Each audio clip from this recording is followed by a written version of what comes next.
દાહોદથી સમાચાર સામે આવી રહ્યા છે। દાહોદમાં 4 જેટલા બંધ મકાનોને તસ્કરોએ નિશાન બનાવ્યા। દેવગઢ બારિયા પાસેની ઘટના છે, જેમાં એક જ રાતમાં 4 બંધ મકાનોને તસ્કરોએ નિશાન બનાવતા ફફડાટ ફેલાયો છે। નગરના ભરચક વિસ્તારના 4 મકાનોના તાળા તૂટ્યા છે। ચારેય બંધ મકાન માલિકો બહાર ગામ હોવાથી ફરિયાદ ન નોંધાઈ। ચોરીમાં કેટલી રોકડ દાગીના ગયા તેની જાણકારી હજી મળી નથી।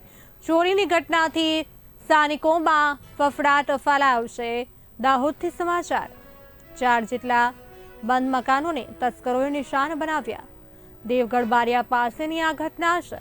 એક જ રાતમાં 4 બંધ મકાનોએ તસ્કરોએ નિશાન બનાવતા ફફડાટ ફેલાયો છે। નગરના ભરચક વિસ્તારના 4 મકાનોના તાળા તૂટ્યા। ચારેય બંધ મકાન માલિકો બહાર ગામ હોવાથી ફરિયાદ ન નોંધાઈ।